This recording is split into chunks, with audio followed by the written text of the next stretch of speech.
Class 7-এর second unit টেস্টের vocabulary model question set সম্পূর্ণ উত্তর সহ আলোচনা করব। এই সেটের প্রত্যেকটা প্রশ্ন কিন্তু ইম্পর্টেন্ট, তাই মন দিয়ে চলো দেখো।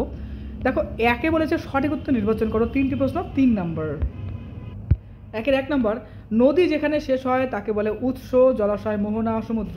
দেখো, নদী যেখানে শেষ হয় তাকে বলবো কি মোহনা, আর যেখান থেকে নদী সৃষ্টি হয় তাকে বলবো হচ্ছে নদীর উৎস। Concept clear? এবার গল্পটা হচ্ছে, নদী তো জলাশয় মিশতে পারে, সমুদ্রতেও মিশতে পারে, কিন্তু পার্টিকুলার তার একটা নাম রয়েছে, তার নাম হচ্ছে কি মোহনা। বুঝতে পারছো? নেক্সট, তাজমহল তৈরি হয়েছে কোন পাথর দিয়ে? চুনা পাথর, ব্যাসেল্ট, মার্বেল, গ্রানাইট। এর মধ্যে সঠিক উত্তরটি হবে কি বলতো? মার্বেল দিয়ে তৈরি হয়েছে। দেখবা তোমাদের বাড়িতেও কিন্তু মার্বেল লাগানো হয়, বাথরুম বা থাকার রুমে কিন্তু, বসার রুমে কিন্তু আমরা মার্বেল লাগাই, তাই না? নেক্সট, মার্বেল দেখতে কিন্তু খুব সুন্দর হয়, তাই না? 1.3, জীবাশ্ম দেখা যায় আগ্নেয় শিলায়, পাললিক শিলায়, রূপান্তরিত শিলায়।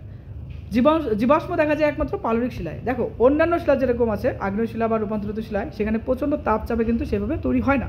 আর পাললিক শিলার ক্ষেত্রে কী হয়, দেখো, নদী বা জলাশয় বা সমুদ্র থেকে কী হয়, দীর্ঘদিন ধরে পলিবালি দীর্ঘদিন ধরে জমা হতে হতে উপরের যে নদীর যে জলের যে চাপ রয়েছে, চাপে কী হয়, ধীরে ধীরে নিচের যে পলিবালিগুলো আসে সেগুলো জমাট বেঁধে পাললিক শিলা উৎপন্ন করে। যে কারণে তার মধ্যে বিভিন্ন মাছ বা বিভিন্ন পদার্থ কিন্তু, বিভিন্ন গাছপালার বলো বা বিভিন্ন মাছ বা সামুদ্রিক প্রাণীগুলো বা জলাশয়ের প্রাণীগুলো সেই মাটির মধ্যে, অর্থাৎ সেই পলিবালির মধ্যে জমা থাকে, এবং চাপে সেগুলো কী হয়, ধীরে ধীরে তাদের একটা ছাপ থেকে যায়। এই যে ছাপ, সেটাকে বলবো হচ্ছে কি জীবাশ্ম। আর এটা একমাত্র কি পাললিক শিলাতেই দেখা যায়। চলো নেক্সট প্রশ্ন দেখো, বলছে যে আন্তর্জাতিক নদী কাকে বলে? যে নদী 2-এর অধিক দেশের মধ্যে প্রবাহিত হয় তাকে বলবো আন্তর্জাতিক নদী। যেরকম ধরো বলতে পারো ভারতবর্ষের ব্রহ্মপুত্র, বা বলতে পারো রাইন নদী ইত্যাদি। রাইন যদিও ভারতবর্ষের না। এবার দেখো নেক্সট বলছে, ভারতের কোন নদীর মোহনায় কোনো বদ্বীপ গড়ে ওঠেনি? ভারতবর্ষের পশ্চিম বাহিনী নদী, যেমন ধরো নর্মদা, তাপ্তি ইত্যাদির মোহনায় কোনো রকম বদ্বীপ গড়ে ওঠেনি। 2-এর 3 নম্বর, দেখো কোন শিলায় খনিজ তেল পাওয়া যায়? এটা হবে পাললিক শিলায় খনিজ তেল পাওয়া যায়। নেক্সট দেখো 2-এর 4 নম্বর, পৃথিবীর বৃহত্তম মালভূমির নাম? পামিন মালভূমি এবং পৃথিবীর ছাদ তিব্বত মালভূমি। এটা কিন্তু সত্য মিথ্যা নির্ণয় করতে হবে। দেখো, এটা কিন্তু মিথ্যা হবে, কারণ পৃথিবীর বৃহত্তম মালভূমির নাম হচ্ছে তিব্বত মালভূমি। সব থেকে বড় যদি হয় সেটা তিব্বত। অনেকে কনফিউশন হওয়ার কোনো কারণ নেই।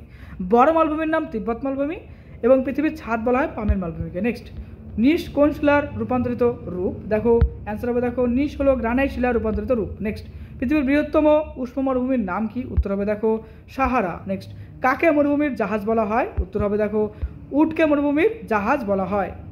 ইজিপশিয়ান কটন বলতে কি বোঝো? উত্তর হবে দেখো নীল নদের বদ্বীপ অঞ্চলে প্রচুর পরিমাণে লম্বা আঁশের তুলো চাষ হয়।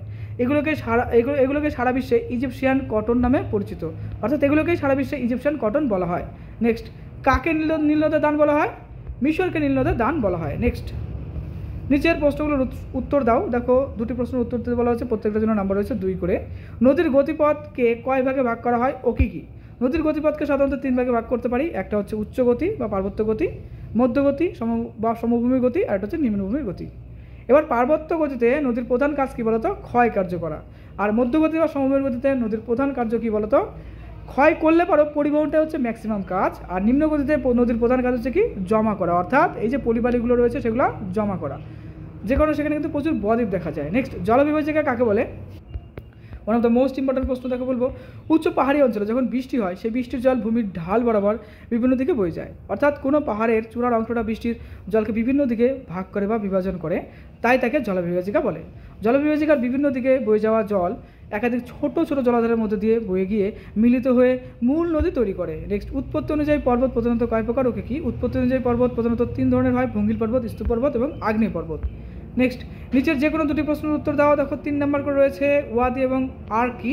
ওয়াদি, সাহারার বেশিরভাগ নদীগুলো আটলাস পর্বত ও মধ্যভাগের উচ্চভূমি থেকে সৃষ্টি হয়েছে, তবে নদীগুলো বেশিরভাগই শুকনো, অর্থাৎ তেমন জল নেই।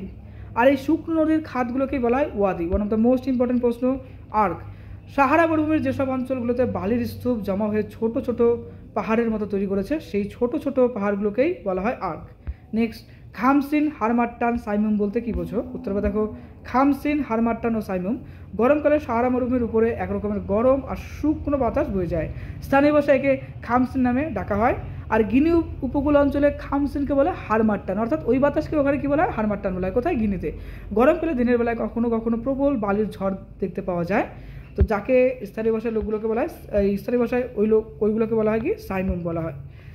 তারপর দেখো লাভা গঠিত মালভূমি কাকে বলে, উদাহরণ দাও। লাভা গঠিত মালভূমি হচ্ছে কি অগ্নুৎপাতের সময় গরম লাভা বেরিয়ে এসে অনেক দূর পর্যন্ত ছড়িয়ে পড়ে যে বিরাট মালভূমি সৃষ্টি করে তাকেই বলে লাভা মালভূমি। উদাহরণ ভারতের দক্ষিণাত্য মালভূমি, মালব মালভূমি ইত্যাদি।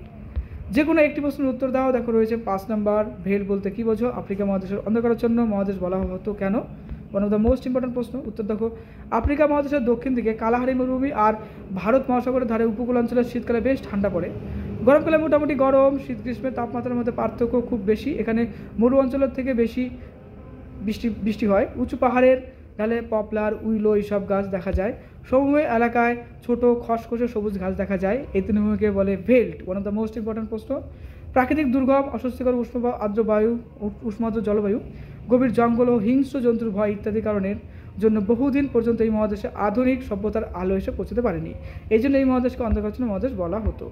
নেক্সট, হিমালয় পর্বত ভারতীয়দের জীবনে কীভাবে প্রভাব ফেলে সেই সম্পর্কে জানানো লিখো। One of the most important প্রশ্ন। দেখো উত্তর লিখবো, উঁচু পর্বতের বরফ গলা জল থেকে প্রচুর নদী সৃষ্টি হয়। এই নদীগুলো থেকে সারা বছর জল পাওয়া যায়। যেমন হিমালয় পর্বত থেকে গঙ্গা, ব্রহ্মপুত্র, সিন্ধু নদীর উৎপত্তি হয়েছে। জলীয় বাষ্পপূর্ণ বাতাস পর্বতে বাধা হয়ে বৃষ্টি হয়। হিমালয় পর্বতে বাধা পেয়ে দক্ষিণ পশ্চিম মৌসুমী বায়ু ভারতে বৃষ্টিপাত ঘটায়। নেক্সট 3 নম্বর, পার্বত্য অঞ্চলের খরস্রোত নদীগুলো জলবিদ্যুৎ উৎপাদনের সহায়ক। পার্বত্য অঞ্চলে সাধারণত মূল্যবান নরম কাঠের বনভূমি গড়ে ওঠে। আরেকটা পয়েন্ট, পর্বতের ঢালগুলো ভালো পশুচারণের ক্ষেত্রে পাওয়া যায়। পর্বতের ঢালে ধাপ কেটে চাষবাসও করা যায়। পার্বত্য অঞ্চলের প্রাকৃতিক সৌন্দর্য, ঠান্ডা আরামদায়ক আবহাওয়ার জন্য ভালো পর্যটন ক্ষেত্র গড়ে উঠেছে, যেমন দার্জিলিং, উটি, সিমলা ইত্যাদি। পরীক্ষা চলছে, পরীক্ষার জন্য তোমাকে জানাই বেস্ট অফ লাক, খুব ভালো থেকো।